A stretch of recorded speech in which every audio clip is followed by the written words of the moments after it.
શેરડીની અંદર જે પણ વચ્ચેનો ભાગ હોય છે એ લાલ કલરનો થઈ જાય છે, એમાં આખું લાલ થઈ જાય છે, તો એ રેડ બોરર હોય છે. એ ફૂગને લીધે થાય છે.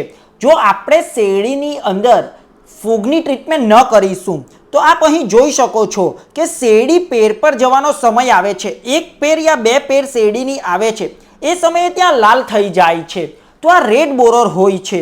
જો આ કન્ડિશનની અંદર જો આપણે ફૂગ એટલે કે ફંગીસાઇડ દવાનો ઉપયોગ કરીશું, ખાતરની અંદર ભેગીને આપીશું અથવા પાણીની અંદર આપીશું અથવા સ્પ્રે કરીશું, તો આ રેડ બોરરથી આપણે બચાવી શકીએ છીએ આપણા પાકને.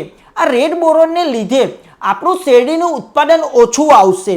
તે ઉપરાંત આ શેરડીની અંદરથી એનો ગ્રોથ અટકાવે છે, માટે આપણે ફૂગનો ટ્રીટમેન્ટ કરવી જ જોઈએ, નહીંતર આપણે સારું ઉત્પાદન નહીં લઈ શકીશું. આવી જ વધારે માહિતી માટે આપ અમારા વોટ્સઅપ ગ્રુપમાં જોડાઈ શકો છો. ત્યાંથી પણ આપને રોજબરોજ આવી જ ખેતીની નવી જાણકારી મળશે. ધન્યવાદ.